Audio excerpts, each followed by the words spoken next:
What caused this shift, according to you?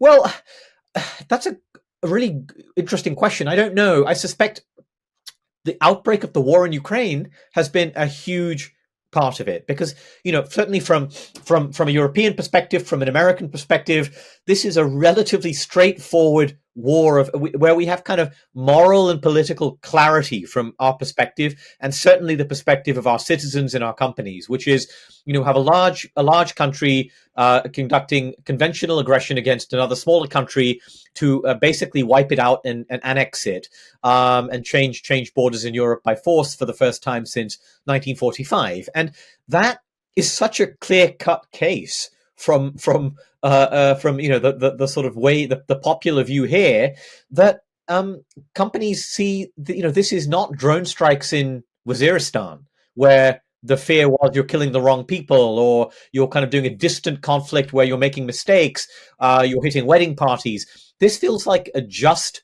war, a clearly just campaign, and it feels like one in which democracy in the West, the cohesion of our alliances, is directly at stake. And so it is a much easier call to say, look, Ukrainians are defending their lives. We have to help them. But It that's is government not, speak, right? I mean, that's that's not government the speak. case in the Middle East, right? That's not the case in the Middle East, where it's much more complexity and ambiguity around these conflicts, and therefore much greater hesitation.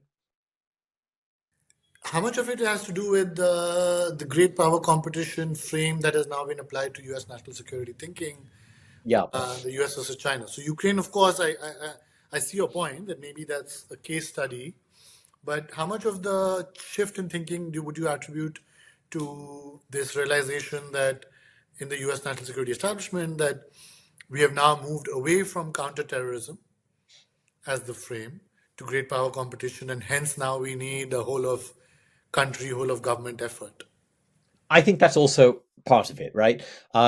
You had a moment, as you know, what was it, maybe 10 years ago, maybe more recently than that, in which these companies were still flirting with their businesses in China.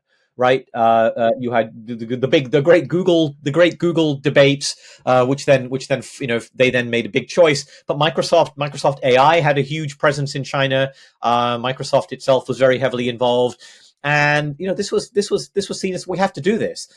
That changed for a number of reasons. One of them was the direction of China and its deeply authoritarian turn under Xi Jinping and the consolidation and centralization of power in his person. So China changed. But you're absolutely right. I agree completely. That acceleration of US-China competition, along with the sense that, look, the Americans were saying, look at China. They have military civil fusion. They are relying upon all of the resources of the state and society in the private sector to further their national ambitions. They are using Tencent and ByteDance and Huawei and Baidu and all of these other companies and forcing them to work with the state. And here we have a situation in the US where you are at odds with us as the state. Now, these things are always going to be different in a democracy, right? They're always going to be different in a democracy. You will always have some firms like IBM that have worked with the state since the earliest days, and you will have others that are a little bit more hesitant about this. But nonetheless, that sense of we are in strategic competition with a country that is corralling all of its own firms into collaboration with the state, and this competition could decide basically who is dominant in the 21st century. I think that particularly in the realm of AI, in the last perhaps 3 or 4 years since the ChatGPT moment, I think that has concentrated minds and lubricated some of this cooperation. However, there are still, I think, there would still be some hesitation around the engineers building these things that hasn't entirely gone away. Are there any firms left with that kind of strong resistance that they would say no? Are there any big tech firms Absolutely. Well, look at. I'm talking to you here from the UK, and in London we have one of the world's greatest AI companies, DeepMind. owned by Now, Google? DeepMind is part of Google, right? But when it joined Google, and this is in its mission statement and its ethos and its rules, it doesn't work on military technology. It doesn't want its AI to be used for military purposes. This obviously creates some issues when Google DeepMind has been integrated into Google more deeply in the last several years. And so, if you're designing algorithms that are fantastic and fantastically capable of object recognition, it's becoming more difficult to say that that will never find its way into military applications. But at DeepMind, that commitment still exists.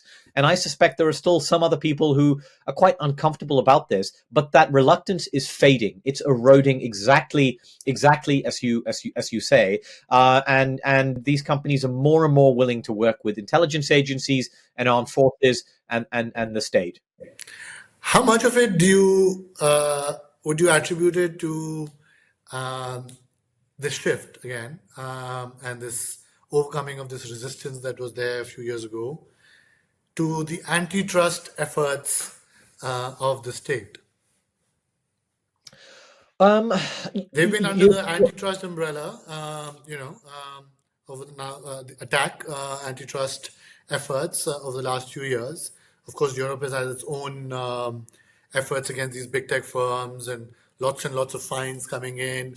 The US, the FTC, has been looking very deeply into whether these companies need to be broken up. Um, the argument you here put is two and that two because together, you see that there could be a connect here as well. What's your oh, sense? you mean in the sense that they face intense regulatory pressure from the state, and in a bid to mitigate that pressure, they feel they are moving closer to the state and more in a more working more favorably with it. Is that the argument? I think that you it's too early to say. I think that in most cases the other factors we've been discussing have been predominant. However, when I look at the last few days, as we have this conversation at the end of January, 4 days after the inauguration of Donald Trump, it's been really striking to see Yeah, people like Sam Altman and you Mark saw his Zuckerberg tweet. You saw his tweet, Shashank. Yeah. make quite obsequious statements towards the incoming administration, right? Quite one might uncharitably call it groveling, and I suspect there is a fear of that pressure as well, that may be pushing them in that direction. I'm not sure how much that applies on the defense national security side, but it certainly kind of makes them want to play nice with the incoming administration, which fundamentally they fear.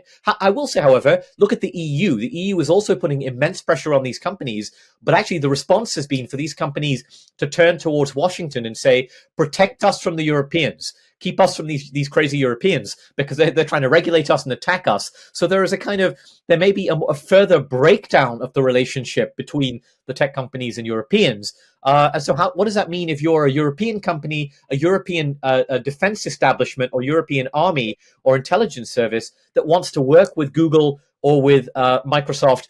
How does that relationship then play out? So there's all kinds of strange international complexities to this as well.